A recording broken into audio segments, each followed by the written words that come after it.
Chapter 109. Frieren memilih jatuh bebas dari langit karena tak ingin memperlihatkan sihir yang belum dikenal di era itu. Si iblis Remnard Zard mengatakan kalau butuh 1 menit bagi Frieren sebelum menghantam tanah. Remnard menggunakan Frieren sebagai tawanan dalam batas waktu itu, meminta Himmel dan yang lainnya menurunkan senjatanya. Sebagai imbalan Remnard akan menyelamatkan Frieren. Himmel mengomentari kalau cara membunuh iblis ini sangat ribet sekaligus menyebutnya begitu memprihatinkan. Remnard bertanya apa yang memprihatinkan. Himmel menjawab dan menyatakan kalau dia sangat memprihatinkan karena telah berbohong. Himmel memberitahu kalau dia pasti tetap akan membunuh mereka jika menyerah. Himmel lalu meminta yang lain untuk menjatuhkan senjata mereka. Walau tahu si iblis berbohong, Remnard terkejut dengan keputusan Himmel dan bertanya terkait apa yang direncanakannya. Himmel hanya menjawab kalau ini hanyalah kelemahan dari manusia yang mana iblis tidak akan mengerti. Renmar tiba-tiba diserang oleh Frieren yang masih dalam keadaan jatuh bebas. Remnard terkejut tapi masih bisa menghindar. Himmel mengerti dan mengambil keputusan untuk melawan Remnard. Sementara itu, Frieren yang dalam kondisi terjatuh bebas mengatakan kalau meskipun ia mengerahkan kekuatan yang besar, sihir saman itu sangatlah lambat. Di saat yang sama, semua yang melihat Frieren menyerang tadi keheranan. Mereka menganggap tembakan itu sangat akurat dan tidak mungkin bisa dilakukan tanpa latihan yang keras. Himmel, Hayter, dan Eisen mengepung Remnard dan mulai menyerangnya. Frieren yang semakin dekat dengan tanah memutuskan untuk membalik tubuhnya, karena jika ia tidak melakukan apapun, ia yakin akan mati. Remnard yang sedang dipojokkan kembali terkejut dengan kontrol mana Frieren yang mampu mendarat dalam situasi tersebut. Frieren lalu bergabung dalam pertempuran membatu serangan dengan sihirnya, sementara itu Himmel terus mendekati Remnard dengan pedangnya. Himmel sangat cerdas dan dalam waktu singkat ia sadar kalau teleportasi Remnard tidak bisa diaktifkan jika dia tidak menyentuh target. Himmel terus maju dan bertarung dari dekat. Ia sadar jika ia disentuh oleh Remnard dirinya akan mati. Namun ia juga menyadari kalau ia bertarung dengan mudah kali ini. Bukannya karena Remnard lemah, tetapi Frieren yang sangat berbeda. Himmel menganggap support serangan sihir Frieren sangat tepat seolah ia dapat membaca pikiran Himmel. Himmel tersenyum dan berkata kalau Frieren sekarang benar-benar berbeda dan melakukan support dengan sempurna. Di situasi terakhir, Remnard tak bisa menghindar dan ia menerima luka tebasan fatal dari Himmel dan Eisen. Remnard sudah tak bisa melawan, tetapi ia berhasil mendekati tebing dan menyentuhnya. Tebing itu menghilang, muncul di atas langit dan terjatuh tepat di atas parti pahlawan. Remnard pergi setelah memanfaatkan situasi yang ada dan mereka semua memandangi bongkahan batu besar yang akan menimpanya. Frieren yang sedikit panik mengatakan kalau sihir yang ada di zaman itu tidak ada yang mampu untuk membuat mereka keluar dari situasi ini. Dengan santai, Hayter berkata masalah ini cukup serius, sementara Himmel sambil tersenyum berkata lari pun tidak akan sempat. Frieren terkejut dengan sikap mereka yang sangat tenang dan ternyata Himmel dan yang lain sudah mengerti situasi Frieren. Himmel memberitahu Frieren untuk berhenti berpura-pura dan mengatakan yang sebenarnya. Himmel tahu kalau Frieren punya sihir yang bisa membawa mereka keluar dari situasi tersebut, sekaligus memberitahu kalau Frieren sangat mudah ditebak. Himmel memulai ceramah pahlawannya. Ia berkata, kamu mungkin tidak menyadarinya, tapi kita percaya pada dirimu sepenuh hati. Kita tidak tahu keadaan yang kamu alami, tapi bukankah akan baik-baik saja jika kamu percaya kepada kita sesekali? Frieren sadar hanya sihir modern yang bisa dilakukan di situasinya saat ini. Ia mengalah dan akan menggunakan sihirnya. Ia juga memberitahu kepada semuanya untuk merahasiakan sampai mati sihir yang akan dipakainya. Eisen menganggap itu berlebihan, tapi Himmel menyetujuinya dan mempersilahkan Frieren melakukannya. Frieren memulai aksinya. Ia terbang ke arah bongkahan batu yang terjatuh dari langit. Satu tembakan soltrak diarahkan ke batu yang seketika membuatnya hancur. Si iblis Zard melihat dan merasakan reaksi mana Frieren. Ia terkejut dan sadar dengan sihir Frieren yang menurutnya melampaui sihir yang dimiliki manusia. Ia ingin segera melaporkan ke Sage of Destruction Grusam. Namun Frieren menyadari kalau Zard melihatnya dan tidak akan membiarkan rahasianya bocor. Tanpa disadari, Zard telah terkena sihir jarak jauh Frieren.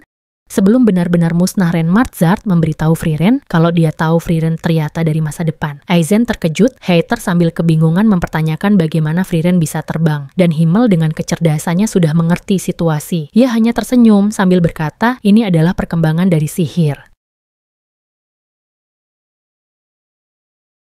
Dengan judul Parti Pahlawan. Setelah mengalahkan iblis, Frieren kembali dan mendarat di depan parti pahlawan lainnya yang masih takjub sekaligus terkejut dengan sihir yang baru dilihatnya. Setelah agak tenang dan saat malam hari tiba, di depan api unggun Himmel meminta Frieren untuk menjelaskan semua yang telah terjadi. Frieren ragu, bingung harus memulai dari mana dan dia hanya singkat mengatakan, aku datang dari 80 tahun yang akan datang. Frieren terkejut karena semuanya tidak terkejut. Himmel hanya menjawab, begitu ya. Sementara Hayter yang biasa sangat berisik, hanya mengatakan kalau ia hanya bisa percaya setelah melihat sihir seperti itu. Keesokan harinya parti pahlawan berjalan menuju kota. Mereka masih membahas Frieren yang datang dari 80 tahun di masa depan. Haiter lalu bertanya tentang masa depan. Dia bertanya apakah mereka berhasil mengalahkan Raja Iblis. Sebelum Frieren menjawab, Himmel menyela dan memintanya untuk tidak usah peduli soal itu. Haiter memulai perdebatan dengan mengatakan kalau sudah lebih dari 1000 tahun Raja Iblis berkuasa, dan selama itu banyak pahlawan yang mencoba melawannya dan semuanya berakhir dengan kekalahan dan kematian. Bahkan pahlawan dari selatan tak mampu melakukannya. Aizen mendukung Haiter. Haiter kembali bertanya ke Frieren, namun kali ini lebih pesimis. Ia mengatakan kalau ia yakin di masa depan manusia